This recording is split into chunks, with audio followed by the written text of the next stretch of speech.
tan estrecha con España, y Miami es una parte también más de España, porque en definitiva es más Cuba que otra cosa. Con lo cual, vivir en Miami, vivir en el sur de Florida, es realmente un placer y uno se siente como en casa. Además, Miami es la segunda ciudad más poblada de Cuba, ¿no? Santiago de Cuba tiene, creo, 400, la ciudad en sí tiene 450.000 habitantes, y aquí hay 600.000 cubanos solo en el condado Miami-Dade, así que... Y creciendo. Y creciendo, ¿no? Sí, qué horror.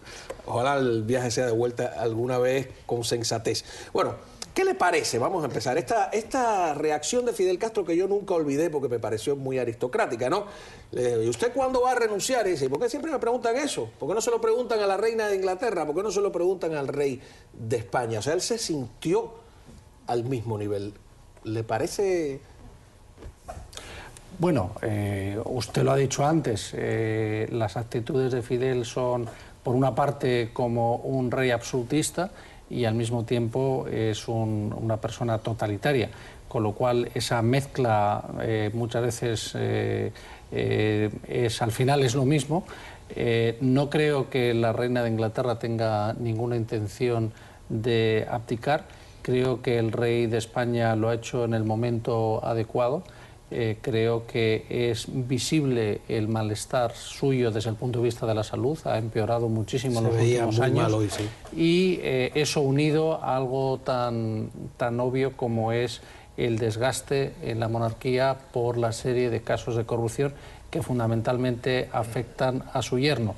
Ha sido un caso que se ha manejado muy mal por parte de la Casa Real, y toda esa sucesión de escándalos. Y yo diría que también la salud creo que ha sido un elemento fundamental. Cada vez se le ha visto al rey año a año empeorar, desde aquella famosa caída, que no sabemos cómo fue la caída, pero el caso es que se rompió la cadera. Sí. No creo que fuera la caída con los elefantes, pero el caso es que esa ruptura de cadera le ha afectado muchísimo, y a su edad ya es muy difícil recuperarse. Era una cuestión de tiempo que decidiese cuándo iba a abdicar. Lo ha hecho ahora, no sabemos por qué exactamente ha elegido este momento, pero estaba claro que era una decisión ya tomada, y la cuestión era el cuándo. Ha sido una sorpresa absoluta el que lo haya decidido ahora, no ha habido ningún tipo de filtración, en estos casos siempre hay alguien que se adelanta, con lo cual lo ha hecho de una manera muy comedida, metódica, y bueno, y ahora vamos a encontrarnos en unas semanas con Felipe VI. Vamos a ver. Antes de pasar con ustedes, yo quisiera reflexionar un poco sobre esta comparación, ¿no?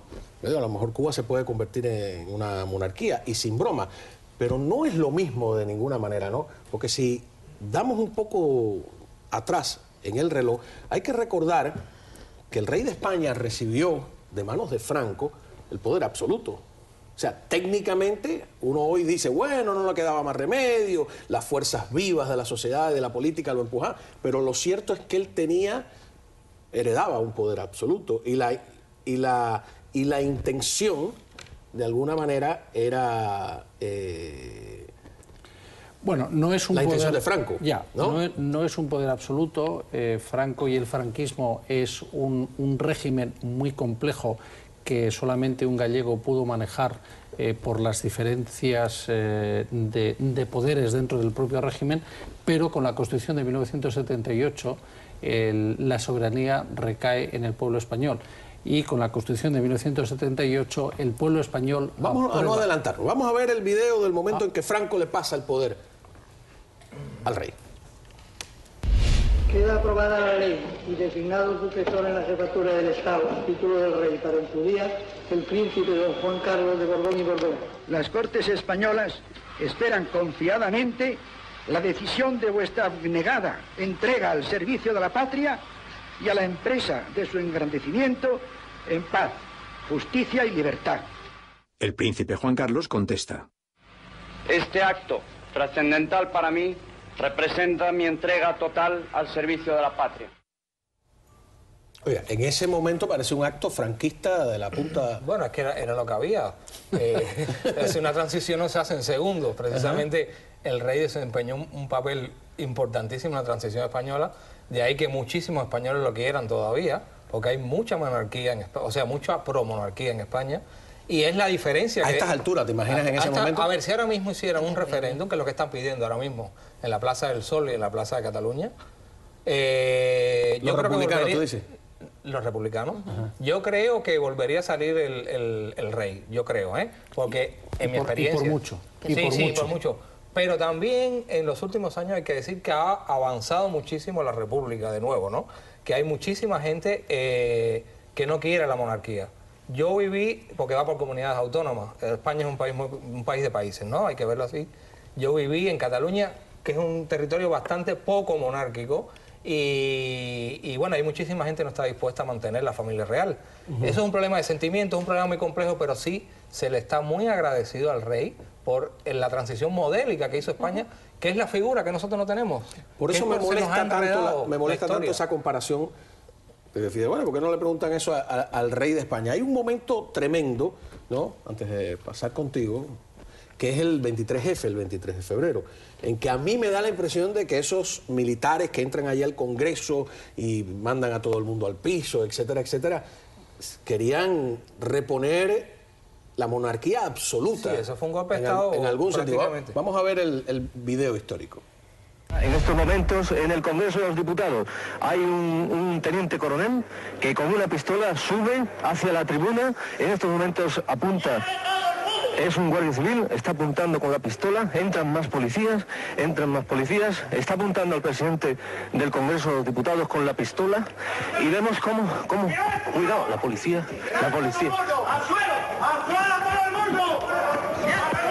No podemos emitir más porque nos están apuntando con la policía. Llevan metralla.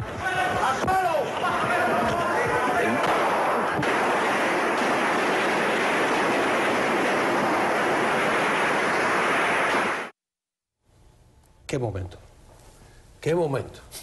No, y el rey juega un papel fundamental, porque a lo mejor estos descabezados pensaban que el rey les iba a agradecer el gesto, o yo estoy haciendo una lectura ya con mucha distancia en el tiempo. No, hay que tener en cuenta que una transición de un régimen dictatorial a un régimen democrático no es fácil.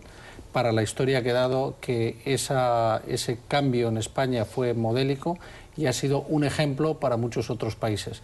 Por lo tanto, ahora, 40 años después de haber terminado el reinado de Juan Carlos I, hay que hacer una valoración mirando de dónde veníamos y dónde estamos hoy.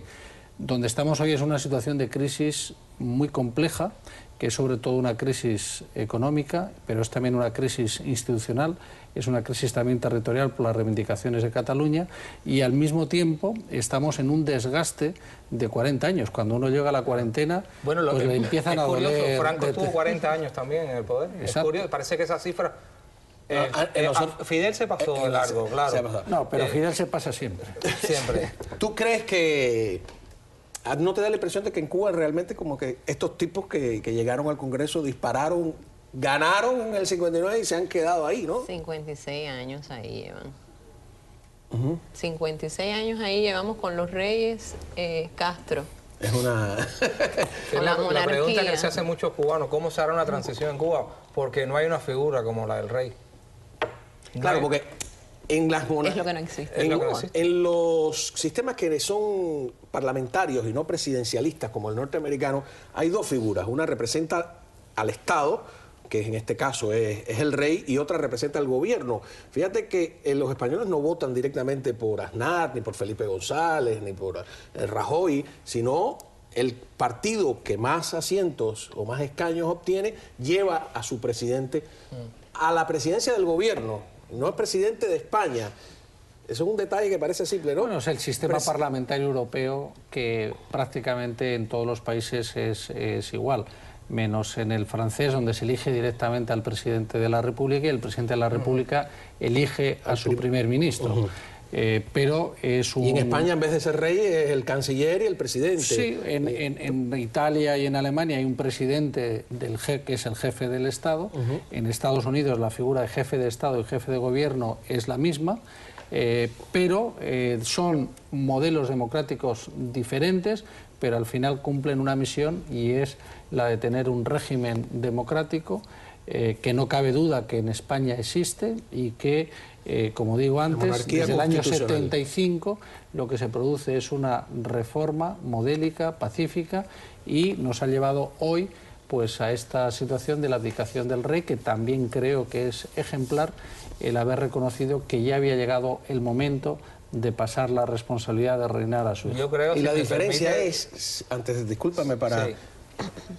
que no se extienda mucho de un tema al otro, vimos lo del 23F y ver un poco el video del momento en el que el rey sale en defensa de la democracia, que podría ser la respuesta a Fidel. No es lo mismo. ¿Por qué no se lo preguntan al rey? Porque el rey no representa realmente ningún absolutismo, y aquí lo dejó bien claro en 1981. Ante la situación creada por los sucesos desarrollados en el Palacio del Congreso y para evitar cualquier posible confusión, confirmo que he ordenado a las autoridades civiles y a la Junta de Jefes de Estado Mayor que tomen todas las medidas necesarias para mantener el orden constitucional dentro de la legalidad vigente. Cualquier medida de carácter militar que en su caso hubiera de tomarse deberá contar con la aprobación de la Junta de Jefes de Estado Mayor. La corona, símbolo de la permanencia y unidad de la patria, no puede tolerar en forma alguna acciones o actitudes de personas que pretendan interrumpir por la fuerza el proceso democrático que la Constitución votada por el pueblo español determinó en su día a través de referéndum. Ese día el rey mereció el respeto de por vida completamente al salir a salvar la democracia, ¿no te parece? Yo creo que, un poco en la cuerda de lo que decía Emilio, el rey ha sido muy puntual en este momento. No solamente porque él esté mal de salud, que lo está, sí, y ha tenido muchos devaneos, como el clásico ¿por qué no te callas?, que le dijo a Chávez, que por mucho que me haya gustado... No, a mí me encanta, y después vamos a analizarlo. Políticamente es o sea... no estoy de acuerdo. No, eso... Estuvo muy correcto. En términos de diplomacia no vale mucho. Pero bueno, fue un clásico y fue el comienzo de sus devaneos, que después hubo muchos, ¿no? Hay una crisis en España brutal, económica, social y política, y se está buscando cambiar la ley de partidos. Hay una crisis en la Casa Real, todo eso en conjunto... Pero esa es una crisis del mundo político que toca a la monarquía, pero yo creo que... Porque la gente se queja de cuánto nos cuesta la monarquía, cuánto nos cuesta el sistema... cuánto nos cuesta el sistema político español, que es un sistema Claro, eso se lo plantea el contribuyente. No, es que la Casa Real consume mucho dinero. Eso no consume una cantidad insignificante. Al lado del gobierno. Al lado del desperdicio de dinero en comunidades autónomas, en un sistema político que claramente para una sociedad española con 45 o 50 millones de habitantes es exagerado, y hay una duplicidad institucional.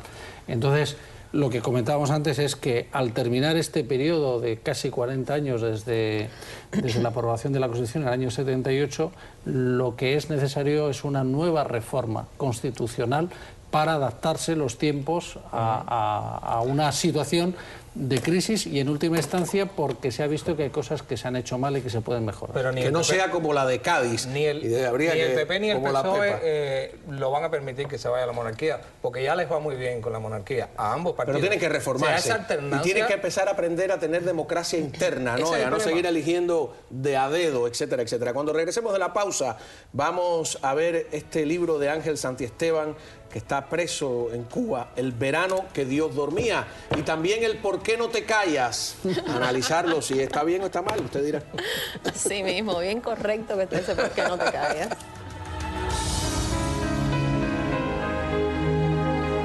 Este programa es presentado por... Muy bien, antes de continuar con el tema de las dos monarquías, la cubana y la española, ¿no? Una legítima y otra ilegítima, de alguna manera, aunque yo sé que mucha gente cree que la española es desde la guerra civil hasta hoy, que están pidiendo la república, que es ilegítima, pero esa es otra discusión. El verano en que Dios dormía se va a presentar mañana. ¿Quién escribió el libro? Primero explica brevemente. Escribió el libro Ángel Santiesteban Prats, que en estos momentos está preso en Cuba, por decir lo que quiere decir. que es muy difícil en Cuba. Y entonces estamos haciéndole esta presentación. El escritor Amir Valle contactó con nosotros para hacerle esta presentación en Miami. Estamos súper contentos. Amir no puede estar acá con nosotros, lo va a estar presentando nuestro querido Carlos Alberto Montaner, Antonio Correa Iglesias también. Va a estar Karen Caballero con nosotros también entregando el premio Jovenaje.